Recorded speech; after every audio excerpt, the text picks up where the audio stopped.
8 বছর ধরে ইউটিউবে বাংলা নাটকের ভিউর শীর্ষে ছিল বড় ছেলে। জিয়াউল ফারুক অপূর্ব ও মেহজাবিন চৌধুরী অভিনীত নাটকটি প্রচারের পর থেকেই ভাইরাল। দর্শকের আগ্রহের কারণে নাটকটির ভিউ বেড়েই চলেছে। অবশেষে 8 বছর আগের সেই নাটকের রেকর্ড ভেঙে দিল আরেক নাটক শ্বশুরবাড়িতে ঈদ।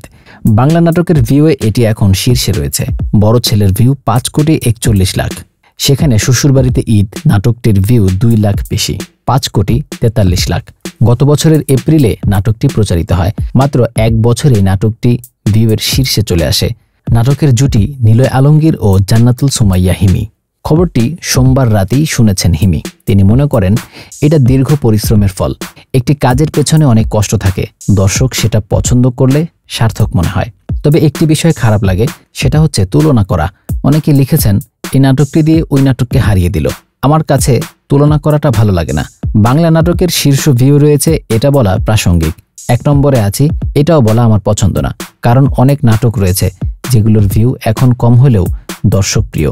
যাই হোক, এটা আমার ভালো কাজে অনুপ্রেরণা দেবে। নাটকটিতে জামাই হয়েছিলেন নিলয় আলমগীর। শ্বশুরবাড়িতে ঈদ কেন্দ্রিক নানা ঘটনাকে ঘিরে আবর্তিত হয়েছে শ্বশুরবাড়িতে ঈদ নাটকের গল্প। বিয়ের পর দূরে থাকলেও এবার শ্বশুরবাড়িতে ঈদ করতে এসে ভিন্ন এক পরিস্থিতির মুখে পড়ে জামাই। দেখা যায় শ্বশুর কিপ্টে, তিনি ঈদে ফেতরা, জাকাত ইত্যাদি কিছুই দিতে চায় না। সেগুলো নিয়ে সোচ্চার হয় জামাই। নাটকে বার্তা দেওয়া হলেও সেটা কমেডির মাধ্যমে তুলে ধরা হয়েছে। এজন্যই এটি দর্শক পছন্দ করেছেন বলে জানান নাটকের পরিচালক মহিন খান। মহিন বলেন, নাটকটি প্রচারের পর থেকেই দীর্ঘ সময় ট্রেন্ডিংয়ে ছিল, কিন্তু এটা যে কখনো ভিউয়ের দিক থেকে শীর্ষ বাংলা নাটকের একটা হবে সেটা কল্পনাও করিনি। অল্প সময়ে এত দর্শক নাটকটি দেখায় তাদের কাছে কৃতজ্ঞতা। অন্যদিকে বড় ছেলে দীর্ঘ সময় ধরে সবচেয়ে বেশি দেখা বাংলা নাটকের তালিকায় ছিল। এটাও আমার পছন্দের একটি নাটক। মিজানুর রহমান আরিয়ান পরিচালিত বড় ছেলে নাটকে দেখানো হয়েছে মধ্যবিত্ত পরিবারের বড় ছেলে রাশেদ ও ধনী পরিবারের মেয়ে রিয়ার প্রেমের গল্প। চরিত্র দুটিতে ছিলেন অপূর্ব ও মেহজাবিন।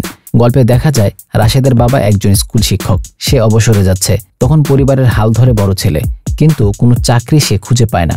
অন্যদিকে রিয়াকে পরিবার থেকে বিয়ে দেওয়ার ব্যবস্থা করা হয়। ব্যবস্থার কাছে হেরে যায় ভালোবাসা।